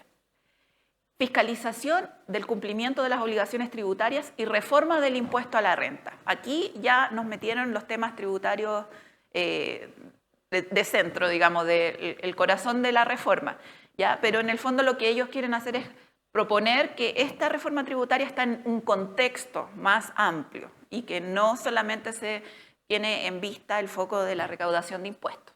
Y finalmente hay mecanismos institucionales para el seguimiento, monitoreo y evaluación del pacto fiscal. Porque una de las grandes críticas que se han hecho en estos diálogos que se han sostenido por el gobierno en los últimos meses es que se han hecho 5 reformas tributarias en los últimos 10 años y de ninguna tenemos realmente una evaluación de cuánto fue la recaudación, cuánto fue el impacto, cuáles fueron las consecuencias negativas. Entonces, no ha habido un seguimiento. Entonces, aquí lo que están proponiendo, sí, es respecto de esta reforma, vamos a tener una evaluación y un monitoreo constante y lo vamos a publicitar. Entonces, un poco ese es el contexto en el cual quieren presentarlo. Y en el documento que presentó el Ministerio de Hacienda, señala que va a haber un dividendo, le llaman, yo llamaría un factor que tiene que ver con el crecimiento de nuestra economía, un dividendo de eficiencia que tiene que ver con el factor que es eficiencia en la utilización de los recursos públicos. Va a haber, vamos a sumarle a eso la fiscalización del cumplimiento de las obligaciones tributarias, darle un poquito más de garrote al servicio de impuestos internos, aumento de los impuestos como si fuera un factor pequeño, yo creo que no es tan poco relevante, descontamos los aumentos de los beneficios tributarios que también se contendrían en esta futura reforma y con eso se van a aumentar los gastos prioritarios. ¿Ya? Un poco, esa es la fórmula que manifiesta el Ministerio de Hacienda para poder avanzar con este pacto fiscal. Entonces, respecto de los principios, ¿ya? Sabemos que nuestro sistema tributario se basa en el principio de legalidad, de certeza, de igualdad, ¿ya? Pero aquí mencionan varios más y que no están recogidos ni en la Constitución, y no vamos a entrar en la discusión constitucional, ni están recogidos expresamente en el Código Tributario, o están, pero en términos muy generales. Entonces aquí, al parecer, porque no tenemos proyecto todavía, pero a donde apunta es que se recoja al menos a nivel legal, principio de legalidad, de justicia tributaria, o sea, justicia tributaria en el sentido de debido proceso, de que hay contrariedad, digamos, y que haya oportunidad para que los contribuyentes se defiendan, etc. Suficiencia, yo creo que aquí también es un principio fiscalista, ¿cierto? Que los impuestos recaudados tienen que contribuir a los gastos públicos. Eficiencia económica, también tiene que ver un poco con el tipo de gasto y de rendición de cuentas que tiene el Estado respecto de su gasto.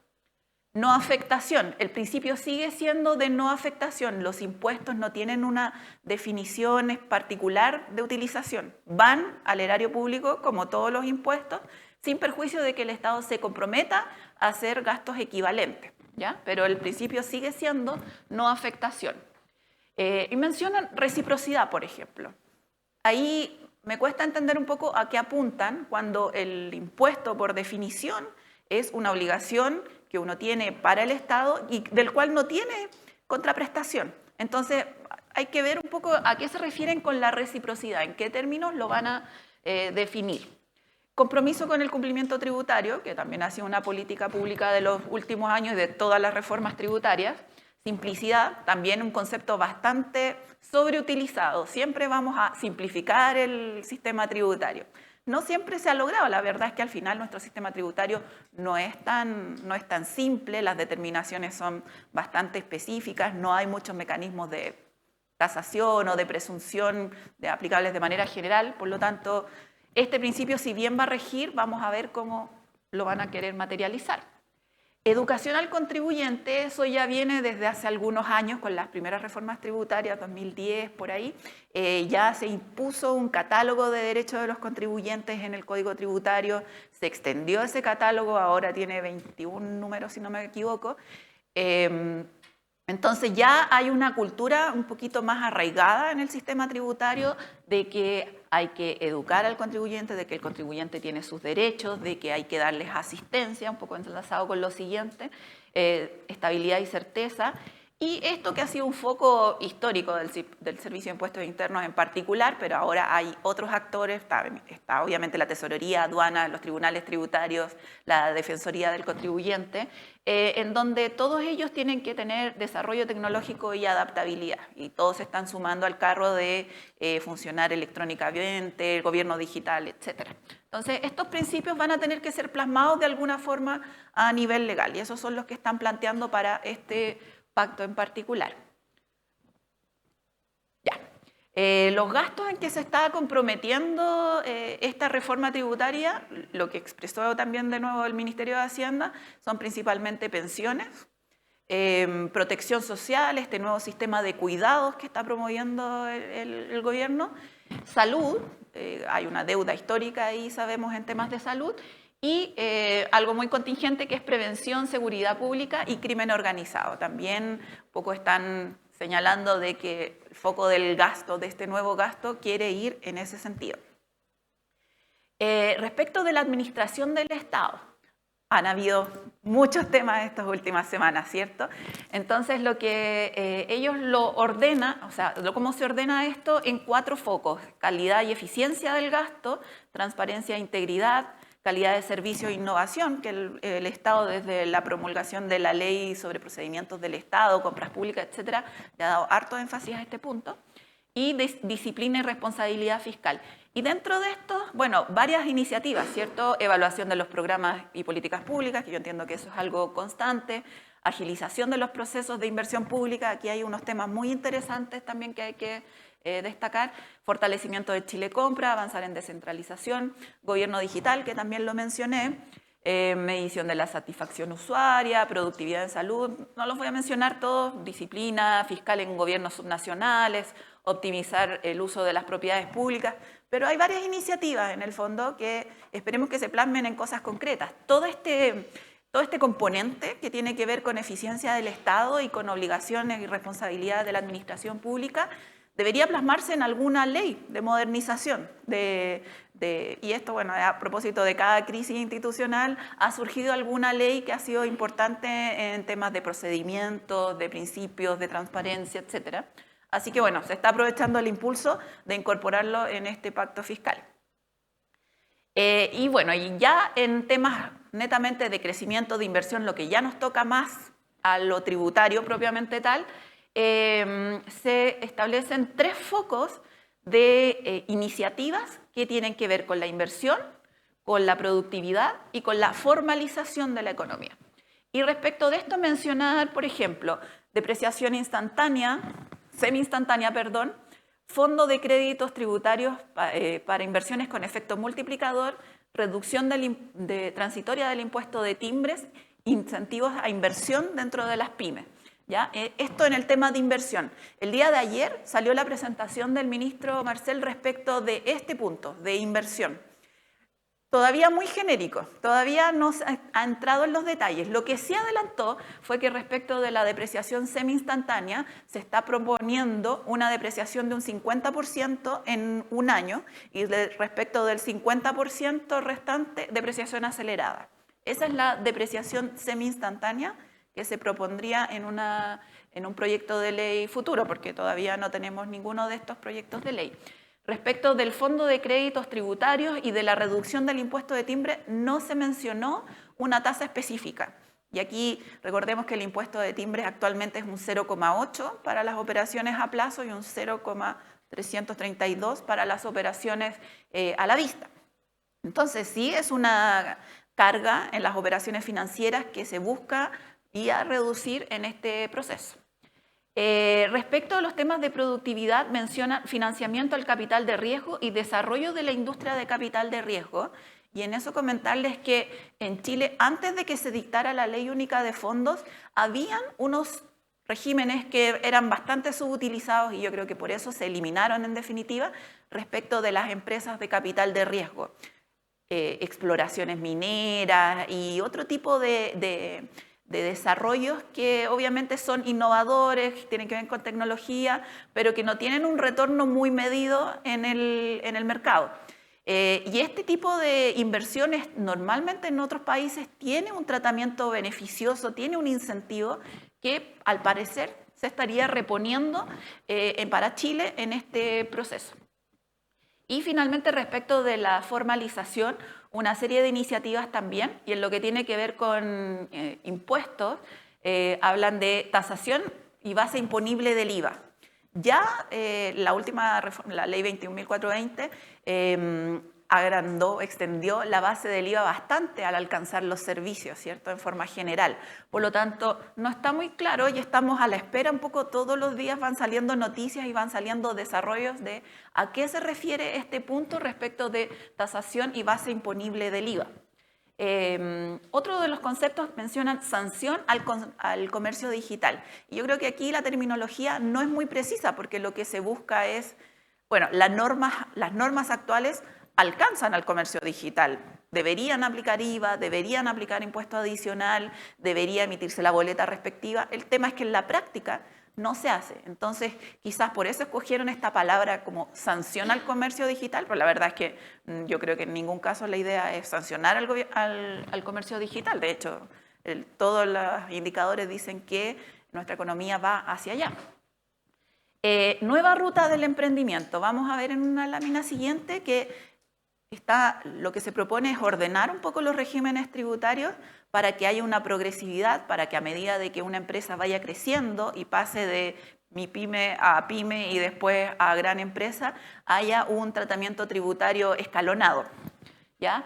Monotributo para los menores contribuyentes, beneficios de IVA, no sabemos a qué se refieren, exención en las importaciones de bienes que actualmente existen, pero para los bienes de capital y para bienes como de grande envergadura, y propuesta de declaración de renta.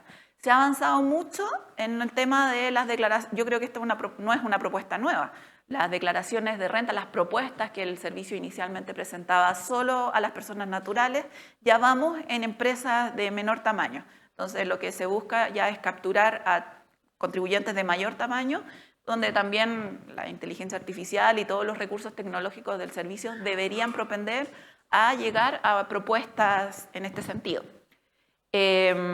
Regímenes especiales y deudas, DEDECON. No sé si ustedes conocen el tema de que existe hace más de un año una Defensoría del Contribuyente que está enfocando su actuar principalmente en pequeños contribuyentes y en personas, pero está funcionando. De hecho, se le pueden hacer consultas, puede uno pedirle asesoría tributaria, puede pedirle representación en procedimientos ante el Servicio de Impuestos Internos. Entonces, aquí hay un punto importante al que le quieren dar énfasis. Y el tema de educación tributaria. ¿Querías decir algo? ¿No? No, perdón. Ya. Y también en temas de innovación, de inversión, el pacto fiscal propone con una meta a 2026 estos 5 focos. minería limpia y competitiva, litio, energías renovables, hidrógeno verde y economía digital. Y aquí también se ven algunas iniciativas de temas tributarios. No están tan claros de nuevo, es súper interesante. De hecho, los inversionistas extranjeros están muy preocupados sobre todo el tema de hidrógeno, de litio, que qué beneficios, que qué depreciación. Bueno, eso hasta ahora no hay nada concreto, pero se anuncia que se va a intervenir en esta materia. Por lo tanto, temas tributarios también en estos 5 focos deberíamos tener en el corto plazo. Y en lo que vendría siendo la reforma tributaria dura y pura, digamos, hay 2 focos importantes para el Servicio de Impuestos Internos. Fiscalización y cumplimiento de las obligaciones tributarias. Y en esto en particular, modernización de la administración tributaria, que lo vimos anteriormente, transparencia, justicia y equidad tributaria. Y este punto que está pasando digamos, visualmente no se nota tanto, el combate a la evasión. El gobierno o el Ministerio de Hacienda ha insistido tanto en la reforma que presentó, que fue rechazada, como en los distintos foros que se han tenido en los últimos meses con respecto a una modificación de la norma antielusión general que existe en nuestro Código Tributario. Y esa norma actualmente señala que el Servicio de Impuestos Internos puede calificar, o sea, puede pretender calificar una operación como elusiva, pero tiene que ir al Tribunal Tributario para que éste declare la elusión en el caso concreto. Y lo que busca el proyecto y lo que ha impulsado el Ministerio de Hacienda es que esto se declare en sede administrativa, que luego el contribuyente sea el que tenga que reclamar en sede judicial. ¿Ya? Esto es súper controvertido. La semana pasada me tocó asistir a un foro donde expuso el asesor de Hacienda, Diego Riquelme, y otras personas, profesores de Derecho Tributario, socios de empresas, y la verdad es que ambas partes tenían hartos elementos de discusión bastante interesantes, porque por un lado Hacienda decía, bueno, todos los países razonables que tienen norma general antielusión es la administración tributaria la que lo define. Y por otro lado, profesores de Derecho Tributario y otros socios decían, sí, pero ojo que esta es nuestra cultura chilena, nosotros tenemos nuestro precedente de cómo actúa en la práctica el Servicio de Impuestos Internos, y aquí y también estas administraciones tributarias normalmente tienen paneles de expertos externos que no han participado en la administración tributaria y que son, digamos, de asesores tributarios privados. Entonces, la aplicación es bastante restringida, revisada. Y por otro lado, también decía un profesor, ojo que esto es una recalificación jurídica. Esto es una facultad jurisdiccional, o sea, como de nacimiento, esto debería estar entregado a un juez, como lo está siendo actualmente. Entonces, bueno, ahí está la discusión, se señala que no se ha aplicado la norma antielusión, el Servicio de Impuestos Internos sí, señala que ha mostrado casos de fiscalización bajo la norma general antielusión, así que un poco se desdice la necesidad de modificar el sistema si ya se está aplicando. Así que hay una discusión súper interesante que da para una charla completa, pero que es uno de los focos de reforma tributaria, así que hay que poner ojo ahí. Y respecto del impuesto a la renta, tenemos, bueno, esto que les había adelantado de la ruta del emprendimiento para el crecimiento de las empresas y su tratamiento tributario, beneficios en la clase media, régimen de impuesto a la renta. La reforma tributaria anterior proponía una rebaja incluso del impuesto a la renta del 27 al 25% y esta tasa de desarrollo del 2% en que obligaba a los contribuyentes un poco a invertir en ciertos aspectos de innovación y desarrollo. Ya eso parece que se va a reponer. Reducción de exenciones tributarias no justificadas, y aquí un tema que también ha sido bastante controversial, que es que Chile incorporaría las normas OCDE sobre tributación mínima a nivel global de empresas multinacionales, lo que se ha denominado Pilar 2. ¿Ya? Y esto, si bien está muy en discusión a nivel de la OCDE, países europeos están ya en procesos legislativos, Chile sería el primero país de Latinoamérica que lo pondría a nivel legislativo, entonces sería una innovación total y hay que ver cómo eso afectaría. En el foro hay hartas discusiones con respecto a también qué efecto va a tener con las inversiones de Estados Unidos, que no apoya esto del Pilar 2, entonces, bueno, aquí también va a haber una discusión interesante respecto de qué posición va a adoptar nuestro país. Y esta es la ruta del emprendimiento que les comentaba. Aquí se está proponiendo para empresas de menor tamaño, menor a 1.800 UF anuales, monotributo. Un monotributo que vendría a reemplazar en principio el impuesto a la renta y al IVA. No sabemos cómo viene, es algo novedoso que se está discutiendo ahora, no venía en la reforma tributaria anterior, pero vamos a ver cómo se plasma. Hasta 2.400 UF, pequeños contribuyentes, van a tener beneficios de IVA a nuevos emprendimientos. Y esto ya también se había adelantado en algunas de las indicaciones respecto de que los primeros meses, en el fondo, los contribuyentes van a estar exentos del pago de IVA o liberados del pago de IVA, ¿ya? Hasta 75.000 UF actualmente está el régimen de PYME y de transparencia incluso, que se extendería por esta reforma hasta 100.000 UF. Entonces daría mayor pie para que ciertas empresas tengan mayor crecimiento y no abandonar los beneficios de las pymes. Y a partir de las 100.000 UF habría una transición a un régimen general, o sea, no pasarían de un año a otro al régimen general, sino que parece que vendrían proponiendo un régimen transitorio. No sabemos de nuevo, tenemos que ver el proyecto, tenemos que ver que lo desarrollen las propuestas en mayor detalle, pero un poco ese es el espíritu, por lo menos hasta ahora. Y respecto a los compromisos de seguimiento, bueno, se señala que se va a establecer una comisión de seguimiento que va a tener como objeto el resguardo del cumplimiento de los compromisos. Aquí hay una comisión que ya se mencionó en la prensa, que está el exministro Briones y varias personas bastante connotadas en el ámbito económico que conformarían este consejo, esta comisión, perdón. Al cabo de 3 años, el Consejo Nacional para la Evaluación y la Productividad efectuará una evaluación de la implementación del pacto fiscal y al cabo de 5 años se haría una evaluación internacional con expertos de la OCDE, supuestamente. Entonces, ahí está un poco la respuesta a la crítica de que las últimas reformas no han sido bien evaluadas. Y respecto de los futuros pasos, a partir de agosto, entonces va a haber de nuevo una serie de foros y de convocatorias a discusión de todos los actores relevantes.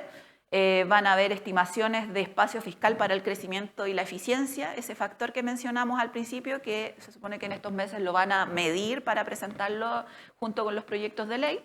Preparación del proyecto de ley sobre fiscalización del cumplimiento de las obligaciones tributarias, probablemente ahí vengan las modificaciones de norma antielusión y algunas otras más concretas de fiscalización. Y ordenamiento de las iniciativas pro crecimiento, reforma al Estado en proyectos de ley. O sea, aquí ya estos otros temas no tributarios deberían empezar a reflejarse en proyectos de ley en esta primera etapa hasta septiembre. Luego, en octubre a diciembre, se va a conformar la comisión de implementación, se va a ingresar los proyectos priorizados y preparación del proyecto de reforma de impuestos a la renta. Entonces, el proyecto de modificación a la renta ya vendría para la siguiente fase, que es marzo-mayo 2024, donde se ingresaría al Congreso esta reforma del impuesto a la renta y tramitación y despacho de otros proyectos remanentes pro reforma y reforma del Estado, o sea, pro crecimiento y reforma del Estado. ¿Ya? Entonces, un poco esa es la hoja de ruta propuesta. De nuevo, esto se llama pacto fiscal, pero no se visualiza todavía un acuerdo entre los actores relevantes, es más bien una propuesta razonable, pero que se va a ver en discusión en los próximos meses, así que vamos a estar atentos a ver si estos plazos se pueden cumplir o se van a terminar extendiendo, pero ya hay temas que hay que ponerles ojo, como los incentivos, como estas nuevas tributaciones para pymes, que en la medida que vayan expresándose en documentos más concretos, bueno, obviamente los vamos a ir comentando en este foro. Efectivamente, si me permiten un solo comentario, yo creo que el comentario que puedo hacer es que el papel aguanta todo. Pero lo que sí, como decía Natalia, hay algunos temas relevantes. Hay algunos temas que no son muy novedosos, por ejemplo, depreciación semi-instantánea nuevamente, etcétera, que ya lo habíamos aplicado anteriormente. Pero hay algunos temas que pueden ser importantes, por ejemplo, la modificación a la norma antielusión. En mi opinión personal, efectivamente, es abrir una puerta respecto de la cultura histórica que ha tenido la autoridad fiscal, respecto de poder hacer actuaciones, la verdad es que sin mucho análisis en primera instancia. Entonces, efectivamente hay algunos temas tributarios que podrían ser relevantes. Ahora, en los hechos y en la práctica, como bien muestra Natalia acá, reforma tributaria para este periodo 2023 pareciese que no tenemos contemplado, ya que aquí mismo se está estableciendo que la preparación del proyecto de la reforma del impuesto a la renta, que debería ser lo sustancial que nos convoca acá, digamos, en esta comunidad tributaria, la vamos a tener a fines del 2023 y por lo tanto va a pasar a legislación para el 24. Entonces, lo que tenemos que tener claro es que este año vamos a cerrar con lo que tenemos, es decir, con nuestra ley de impuesto a la renta. Me imagino que con el proceso de operación renta va a ser muy parecido al proceso de operación renta del año anterior, salvo que tengamos alguna novedad que se los vamos a estar comunicando oportunamente. Pero pareciese que en términos generales esto es lo que queríamos exponer respecto de qué se trata el pacto fiscal que ha sido tan publicitado en los últimos días respecto de la proposición que hace el Ministerio de Hacienda. Y esta es la hoja de ruta que vamos a tener a continuación. En términos del tiempo, primero agradecerles las preguntas porque eso nos retroalimenta que por lo menos el tema está más dinámico. Pero nosotros tenemos preparado un tema que lo quisiéramos incorporar como una cápsula tributaria, que se los vamos a hacer llegar a los miembros de la comunidad, que dice relación con el Tratado de Doble Tributación con Estados Unidos, que nos parece relativamente importante también. No obstante, en esta exposición que nosotros vamos a compartir con ustedes, efectivamente está contemplado también dentro de las últimas láminas para que ustedes las tengan, pero nosotros nos comprometemos a preparar una cápsula como las que originalmente al inicio del año recibieron respecto de lo que dice relación con Estados Unidos. En consideración a que nos hemos pasado un poquito más allá de los 15 minutos de la hora presupuestada para cerrar, quería agradecer a Natalia y a Cristian. No sé si hay alguna consulta relacionada con este tema en particular que pudiera ser aplicable. De lo contrario, los invito a que cualquier tema que ustedes consideren pertinente nos hagan llegar a través de la gente del Diario Financiero. Nosotros encantados de poder tener alguna conversación con ustedes. Agradecer su presencia esta mañana, espero que haya sido de utilidad. Y despedirme hasta una nueva exposición en la cual tengamos, como ustedes ven, parece que tema vamos a tener. Así que de nuevo nos vamos a dedicar a esto. Así que muchas gracias. Tengan un buen fin de semana. Muchas gracias.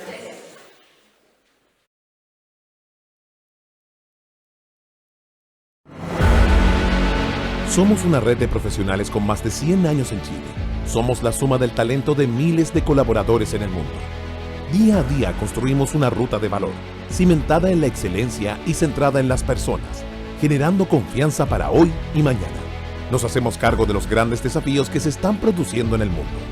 Creemos en la palabra equipo, porque solo un trabajo colaborativo convierte los sueños en proyectos y los proyectos en realidad. ¿Estás listo para marcar una diferencia y crear valor para un mundo distinto? Nosotros sí. A diario nos conectamos a un universo ilimitado de contenidos. Podrías estar haciendo un match, viendo una serie, asistiendo a un encuentro digital del DF Live o leyendo sobre una nueva planta de hidrógeno verde. Como en la vida hay contenido para todo, también lo hay de negocios. DF Digital Premium. Contenidos de negocios para la vida de hoy. Suscríbete ahora y obtén acceso ilimitado a df.cl, DF+, Financial Times y mucho más. Diario Financiero. Las señales hay que leerlas.